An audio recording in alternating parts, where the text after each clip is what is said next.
Hello mga kabibig! Welcome back sa rin bagong YouTube channel. Ito ang pinakamaingay ng YouTuber sa balat ng YouTube. Ako si Kabibig Maglabag na tawid and evidence. Ako po, tapos na ang Valentine's Day pero si Madam Lisa nakapula pa rin yung Chinese New Year. At alam nyo ba mga kabibig, ako gitamparo siya. Gitamparos ni Bibi Sara. Sinampal ni Bibi Sara habang nag-attend kasama si Larry Gadon, si Liza Marcos. Nag-attend sila ng Chinese New Year. Alam nyo ba kung ano ang sumampal sa kanila? Ang mensahe ni VP Sara. Habang piniplay ang mensahe ni VP Sara at nakaupo itong ambassador ng China, si Lisa Marcos, si Larry Gadon, parang hindi sila mapakali. Parang gusto nilang umalis. Pero nandiyan ang ambassador ng China, nakakahiya naman. So ang ginawa nila, manood na lang sila kay VP Sara habang nagbibigay ng speech, nagbibigay ng congratulatory, nagbibigay ng papasalamat sa China at pagbibigay mensahe sa Chinese New Year. Grabe, no? Ano kayang parang nautot si Lisa? Di ba? As in, kung ako ang nandyan sa part niya, parang nahihiya ako. Or baka ginawa na lang Lisa, smile lang si Lisa, pero deep inside, gigil na gigil siya. Dahil ayaw niyang makita si VP Sara, posible. Pero on that time, ang laki ng screen at nandun ang pagmumukha ni VP Sara na nagbibigay mensahe sa Chinese New Year.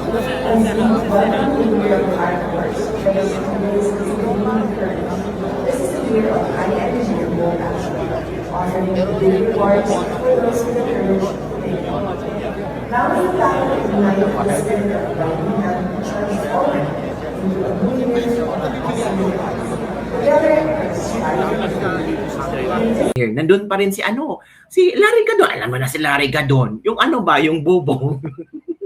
Yung abogado na disbar. Na disbar pala. Di ba kabibig?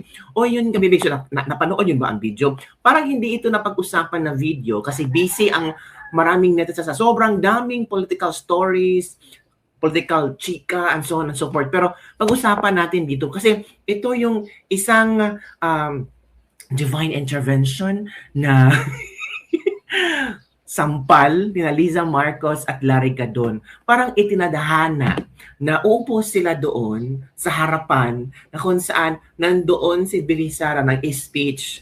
At ang sakit, no? Dahil hindi man lang tawag dito, wala man lang speech si Bongbong Marcos. 'Di ba? So, feeling ni Lisa very special si VP Sara. Kasi si VP Sara lang ang pinagbigyan ng pagkakataon na magbigay ng speech, magbigay ng pasasalamat sa Chinese Embassy. Wherein, si Liza Marcos nandoon, hindi man lang binigyan ng ng importansya ang kanyang asawa. Mas nabigyan ng importansya si VP Inday Sara Duterte. O ano ngayon? Nag-walk out ba kayo? Sana nag-walk out na lang kayo, no? Kasi nakakahiya. So ito kabibig, ito yung video na papanoorin natin. And the same thing kabibig ha, si Jay Tariela parang ginawang uto-uto ng mga amo niya. Bakit? May isang picture na kung saan pinagalitan or sinabihan ni Atty. Rowena Guanzon si Jay Tariela, parang nag-attend din si Jay Tariela ng Chinese New Year event. Imbitado pa si Jay Tariela. Pero nandun si Jay Tariela, mga kabibig. So, ito kabibig, ito rin yung video na pinag-uusapan ngayon. Ito. Nandiyan si Bibi Sara, di ba? Kunwari, Larry Gadon. Larry Gadon, kumusta ka na? Yan si VP Sara. Kahit sa screen, di kayang tumingin ng diretsyo si Madam First Lady kay Sara Duterte. First Lady nagbingi-bingihan. Larry Gadon, tulala na lang. Grabe, ang galing. Ang galing. Ang galing na pahinga sila. Pahinga sila. Tingnan niyo. Tumitingin-tingin pa si Larry Gadon, si Lisa, patingin-tingin sa ibang direksyon kasi ayaw niyang magkita si VP Sara. Pero wala siyang choice. Mas binigyan ng importansya ng Chinese Embassy si VP Sara. Every year yata si VP Sara nagbibigay ng mensahe, no? for Chinese New Year. Si Bibim, I don't know kung binigyan ba ng chance. At least, naimbita ang First Lady, di ba? Nandun si Larry. Para saan si Larry Gadon? Again, panoorin niya natin. Magandang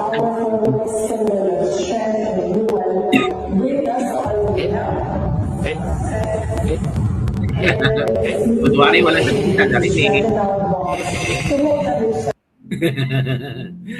Basahin natin ang komento ng mga netizen. Savage din itong Chinese Embassy. Love it. Bakit hindi sumigaw si Gadon na harap-harapang pinahiya? Imposibleng walang nakita. Ang laki ng mata ni Kamprag. Natanga tuloy siya. Yan ang VP Sara namin. Kahit wala siya dyan, bida pa rin. Nagbisi-bisihan. Pinamukha talaga sa kanila. Si Bangag kaya may pa-message din. I don't know kung meron ba. Or I think invited yata siya. Pero hindi pa inatake na blood si Gadon. That's cold. Grabe to Mang-asar, harap-harapan talaga. Oo nga, pinaupo sa harap tapos play ang video message ni VP Sara. Sobrang asar. Baka yung mga nag-play, baka yung mga staff doon tawang-tawa at minomonitor ang expression, ang reaction ni ni FL Liza Marcos at ni Gadon. Baka tawang-tawa sila. Nag-CR sana muna si Madam para di halata. After ng party, naka-stiff neck na si Madam. Di makatingin sa screen ang Kamprag. Sa club naman yan, Besh. Kunwari, ibisi-bisi yan si Kokot. Aray mo, ang sakit. Toings. Yun ha. Yun ang mga komento ng ating mga netizen after nilang napanood yung estilo ni Liza Marcos na parang nagbingi-bingihan. Na parang ayaw tumingin sa screen. Bakit nakakapuwing ba? Tingnan ang pagmumukha ni VP Sara. Nakakapuwing ba? Kasi VP Sara was acknowledged by the Chinese Embassy of Manila or China na talagang binigyan ng spotlight si VP Sara. Si Liza, pinaupo lang doon, pinapanood. Panoorin nyo Liza, Gadon. Ito yung distinguished guest namin, di ba? Po, ano kaya ang pakiramdam ni Liza Marcos dyan? Baka magalit na naman si Liza Marcos. Baka sabihin ni Marcos, ayoko na dito. Grabe itong balahura sa akin. Balahura ba? Ibang balahura. Kundi pinapakita lang. Pinapakita lang kabibig na, ito si VP Sara. Mahal namin to. Mahal ng mga, ng mga Chinese. Talagang binigyan ng spotlight, di ba? Yung iba kasi pinaupo lang. Pang-asar. Parang inaasar si Liza Marcos at saka si si Larry Gadon. Mga kaganapan, meron pang post dito kami mga kaganapan sa Chinese New Year celebration kung saan marami ang inimbita. Ito ay galing sa Attorney Rowena. Uy, nandyan pala si Tariela. So, invited si Tariela. Uy, matatawa talaga ako. Invited para si Tariela that time. Ano ba naman yan? Oo. Sa Attorney Rowena Guanzon yan, di ba? Yan. Tinan mo, ang damit na Attorney Rowena Guanzon, nakapula. So, it means, yan, Chinese New Year celebration yan. Wala, nakakahiya naman. Nandun si Gadon, di ba? Commodore Jeta Ayrela, nakita at kinausap ni Atty. Rowena Guanzon sa event ng Chinese New Year celebration sa Taguig na ini-organize ng Chinese Embassy. Kasama sa special guest ng Chinese Embassy at si First Lady Liza Araneta Marcos. Akala ko anti-China si Commodore Jeta Ayrela. Bakit nandun siya sa Chinese New Year celebration? Jeta Ayrela, Pilipino ka ba? Yan na. Yan na, Jeta Ayrela. Di ba? In fairness naman, Commodore, peking anti-China umattend ng Chinese New Year party na sponsored ng Chinese Embassy. Commodore Jeta Ayrela nakita at kinausap ni Atty. Rowena Guanzon na nasa event ng Chinese New Year celebration sa Taguig. Kasama ang special guest ng Chinese Embassy ay si First Lady Liza Marcos. Na isa ring anti-China. Ano ang ginagawa ng hunghang na ito sa party? Sabi ni Benjen Amora. Akala ko anti-China si Commodore Jeta Ayrela. Bakit nandun sa Chinese New Year? Jeta Ayrela, ano na? Yan kabibig ha. Nakakahiya, no? Nag-attend ng Chinese New Year. Pero we don't know, baka magbigay ng explanation si Tariela, bakit nandun siya, bakit nag-attend siya, o ano ang pinag-usapan nila ni Atty. Rowena Guanzon. Pero kung totoong nag-attend siya ng Chinese New Year, nakakahiya naman. Grabe siyang magbanat sa Chinese Embassy ng Manila, tapos nag-attend siya ng Chinese New Year party. Uy, parang, ano ba? Split personality. Ano ba naman, Jay Tariela? So, ito kabibig, may panonoorin tayong video kung saan sapol si Jay Tariela nito kabibig. Wait for a while ha. Hanapin ko yung video na kung saan binanatan parang sinampal si Jay Tariela dito. Ito ang sabi ni Ronnie Ramos, natawa na lang. Jay Tariela galing sa China habang yung mga amo niya nagikipaghut-hutang dila sa mga incheck. Tama mga kabibig. Diba? Share ko sa inyo ha kung anong video ang ipapakita ko sa inyo kung saan binanatan si Tariela. Wawa naman si Tariela, no? Grabe talaga. Well, ganun talaga ang mangyayari, di ba? Okay, panoorin natin ito. Ito'y sampal kay Jay Tariela. Parang sinampal si Jay Tariela din eh. Hindi ba ga? Na nakikipagbakbakan siya, pagkatapos yun naman kanyang mga boss, o asawa ng kanyang boss ay nakikipaglampungan naman doon sa well, sorry for the term na nakikipag-utang dila sa mga inchik. Hindi ba ga? O ba't ka tumawa, friend? Mas lalo bang malala? So nakikipag-utang dila doon sa mga taong inaayaw-ayawan itong si Jay Tariela. Hindi ba ga? Ay kaya nakakatuwa habang yung mga minions o mga tuta nitong mag-asawang ito ay nakikipagbakbakan at ginigiit ang kanyang karapatan, etc., etc. Yung kanya namang mga boss, para siyang sinasampal. Di ba ga? Wala yan. Okay lang yan. Tuta ko yan eh. Susunod lang sa akin yan. Alas 4:28 na ho ng umaga.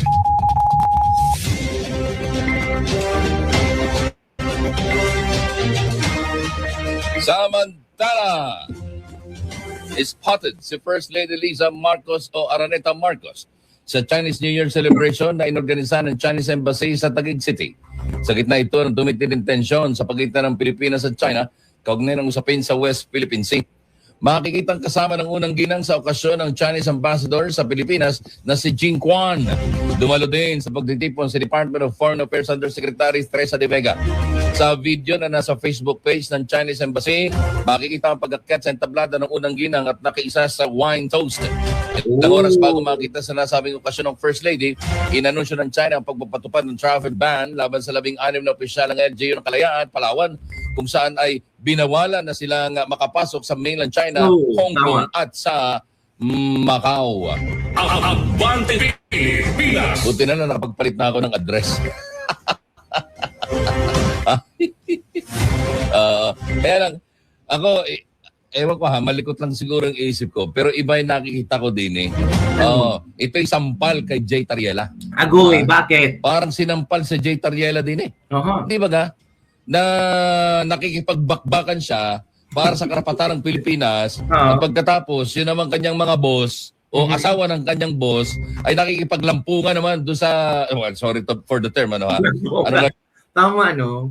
Kasi parang nakaka-offend din. Kung ako si Jay Tariela, grabe yung pag fight ko na pro-Filipino, dapat ganito, dapat yung pero yung First Lady, si BBM, si Larry Gadon, at yung ibang politiko, tanga na nakipaglampungan, nakipag-meet and greet, nakipag-wine toasting. Diba? Parang nakaka-offend. Well, si Jay Tariela naman nag-attend ng Chinese New Year celebration. So, it's a quits. Quits lang sila. Tayo lang silang lahat. Depende lang talaga sa mga netizen na madaling mabola sa mga ginagawang drama or script nila ngayon na si Jay Tariela, ganito, ganyan. Pero nakakatawa lang. Figure of speech lang yun, ha? Hindi naman yun literal na nakikipaglampungan na nakikipag-romansa. Hindi gano'n.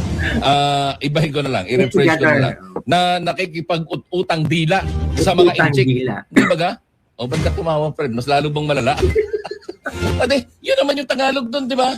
Ang Tagalog sa nakikipagkwentuhan, nakikipagchismisa, nakikipagdaldalan, Or naging marites. Kung naging marites, chismosa, libakera, marites, plastikan, nakipagplastikan.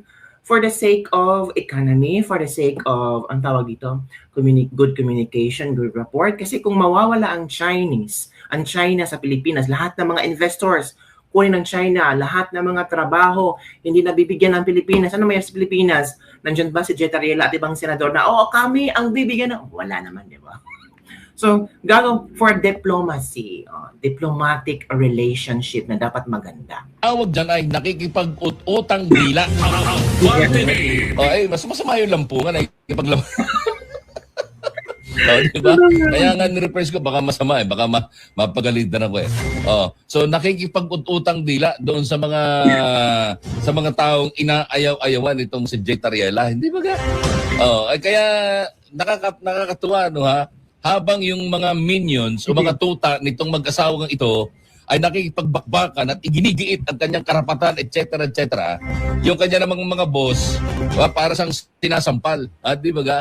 Wala yan. Okay lang yan. Tuta ko yan. Susunod lang sa akin yan. Ronnie Ramos. Naman yan. Ganun lang yun. Nakakaya yun. Yun lang sa tingin ko lang yun. Sa aking pananaw ay parang ito'y sampal kay Jeta Riela. Sa opinion ko lang yon.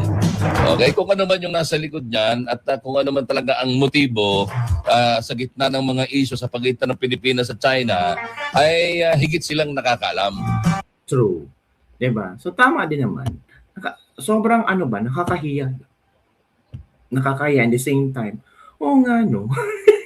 Nandun nga si Larry Gadon. Pero so far wala pa na ako nakitang message or comment nila doon tungkol sa away ng China and Pilipinas. Ito kabibig si Atty. Rowena Guanzon. May hirit kay Jeta Riela. Let's watch this video. Commodore Tariela, tumigil ka na nga dyan. Hindi ka naman Secretary of Foreign Affairs. Inutusan ka lang ni BBM, ang iyong Commander-in-Chief. Inutos ba niya sa'yo na okayin mo lagi ang China? Yan na. Tapos hindi mo naman kayang lumaban pag nilabanan ka dyan. Dadamay mo pa kami. Hindi na yan trabaho mo ang ginagawa mo eh. That's already the job of the Secretary of Foreign Affairs. You're already creating a diplomatic problem. Now the Secretary of Foreign Affairs has to fix it. Iswelduhan ka ba namin para maging dyan? Vlogger? Commodore Tariela, please. Stop it already. Yun kabibig ang komento ni Atty. Rowena Guanzon. Stop it already. Sobra na. Focus ka na lang sa sarili mong trabaho. Huwag kang mangdamay kasi sa ginawa mo, maraming nadadamay mga Pilipino. What if ang China? I think ang China nagsasabi na, sige, kung hindi nyo ito stop itong mga ginagawa nyo, there's a possibility na millions of Filipinos will suffer. Kaya ba yan? Yan mga kabibig. Ay, nako. So yan kabibig ang ating Ditis Libag-Libag for the day. Ano ang iyong opinion? Grabe, no? Nakaupo sa harap si F. Elisa at si Larry Gadon. Piniplay yung message ni VP Sara para sa Chinese New Year. Isang malaking sampal yun kabibig. Diba? Pero, sampalin natin doon si Lisa. Distinguished guest natin ito. Pak! VP Sara, play!